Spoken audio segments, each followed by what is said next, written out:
आज हम बात करने वाले हैं कच्चे तेल की, एक ऐसा रिसोर्स जो इस वक्त दुनिया भर में एक बहुत बड़े कॉन्फ्लिक्ट की वजह बना हुआ है। तो चलिए पता लगाते हैं कि आखिर ये इतना जरूरी है क्यों। बोलती पोथी में आप सबका स्वागत है। ईरान इजराइल युद्ध की वजह से आप देख ही रहे हैं, पूरी दुनिया में बवाल मचा हुआ है और इसका सीधा असर हम सब पर पड़ रहा है। पर सवाल यह है कि कैसे?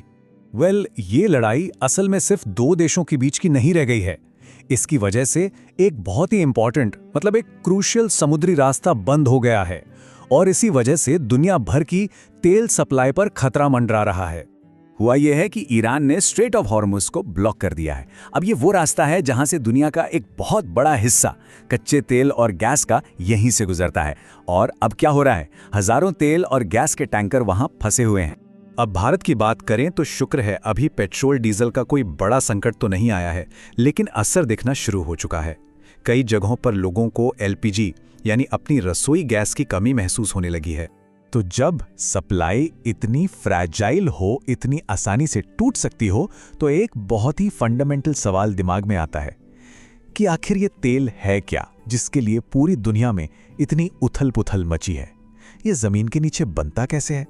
तो चलिए इस सवाल का जवाब ढूंढने के लिए एक सफर पर चलते हैं, लाखों करोड़ों साल पीछे, और समझते हैं कि ये कच्चा तेल आखिर बनता कैसे है। तो इसकी कहानी शुरू होती है समुद्र से, और समुद्र में रहने वाले छोटे छोटे बिल्कुल माइक्रोस्कोपिक जीवों से, जैसे कि एल्गी और ज़ूप्लैंक्टन। अब होता क्या है कि जब ये मरते हैं तो इनके अवशेष समुद्र की तलहटी में जाकर जमा हो जाते हैं। फिर लाखों सालों तक इनके ऊपर मिट्टी, रेत, पत्थर इनकी परत पर परत जमती चली जाती है, और इस जबरदस्त गर्मी और दबाव की वजह से यह सारा ऑर्गेनिक मैटर एक मोम जैसे सब्सटेंस में बदल जाता है। और इसी मोम जैसे पदार्थ का एक साइंटिफिक नाम है केरोजन। आप इसे तेल बनने की समझ लीजिए प्री स्टेज कह सकते हैं। यह असल में ऑर्गेनिक केमिकल कंपाउंड्स का एक मिक्सचर है जो हमें सेडिमेंट्री रॉक्स के अंदर मिलता है। अब कहानी का अगला हिस्सा, जब इस केरोजन पर और भी ज्यादा गर्मी और दबाव पड़ता है तो ये धीरे धीरे जैसे कोई चीज पकती है ना, वैसे ही कुक होकर कच्चे तेल और नेचुरल गैस में बदल जाता है। और हाँ, ये कोई एक दो दिन का काम नहीं है, ये प्रोसेस बहुत बहुत धीमी है। इसे पूरा होने में लाखों साल लग जाते हैं। ठीक है, तो तेल तो बन गया, लेकिन उसे जमीन से बाहर निकालना वो एक बिल्कुल अलग ही चैलेंज है। और आज के ज़माने में ये चैलेंज और भी बड़ा हो गया है। सवाल ये है कि हमें तेल निकालने के लिए अब और ज़्यादा गहराई में क्यों जाना पड़ रहा है? देखिए, यहाँ एक बड़ा कॉमन मिसकंसेप्शन है।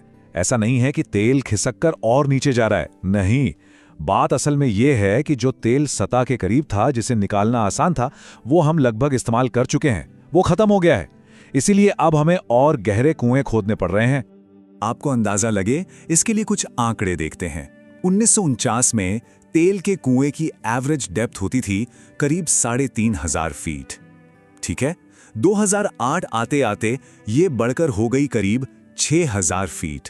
और आज की तारीख में सबसे गहरे तेल के कुएं करीब 40,000 फीट तक खोदे जा चुके हैं। 40,000 फीट, जरा सोच कर देखिए ये कितना ज्यादा है। आपको पता है माउंट एवरेस्ट की ऊंचाई कितनी है? करीब 29,000 फीट। यानी हम तेल के लिए माउंट एवरेस्ट की ऊंचाई से भी 11,000 फीट ज्यादा नीचे तक खुदाई कर चुके हैं। हम सच में धरती के बहुत बहुत अंदर तक पहुंच गए हैं। तो ठीक है, हमने ये तो समझ लिया कि तेल कैसे बनता है और हम उसे कैसे निकाल रहे हैं, लेकिन इस पूरी कहानी का, इस पूरी जद्दोजहद का हमारे लिए आज के वक्त में क्या मतलब है? देखिए, कुछ बहुत क्रूशियल पॉइंट्स हैं। पहला, तेल को बनने में लगते हैं लाखों साल और हम उसे खत्म कर रहे हैं सिर्फ कुछ 100 सालों में। दूसरा, जो आसान तेल था, जो सतह के पास था, वो अब खत्म हो चुका है। इसका मतलब है कि अब तेल निकालना और मुश्किल और महंगा होता जाएगा। और आखिरी और सबसे ज़रूरी बात, इन्हीं सब वजहों से हमारी सप्लाई चेन इतनी नाजुक हो गई है कि दुनिया के किसी एक कोने में कुछ होता है और असर पूरी दुनिया पर पड़ता है। और ये सब हमें एक बहुत ही बड़े और ज़रूरी सवाल के सामने लाके खड़ा कर देता है। अगर कोई चीज़ जिसे बनने में लाखों साल लगे हों, उसे हम इतनी तेज़ी से इस्तेमाल कर रहे हैं, तो सोचिए इसका भविष्य क्या होगा। इस पूरी पड़ताल में साथ बने रहने के लिए शुक्रिया। उम्मीद है आपको ये जानकारी अच्छी लगी होगी। अगर हाँ, तो बोलती पोथी को लाइक, शेयर, कमेंट और सब्सक्राइब करना ना भूलें। हम जल्द मिलेंगे एक और दिलचस्प जानकारी के साथ। तब तक के लिए अलविदा।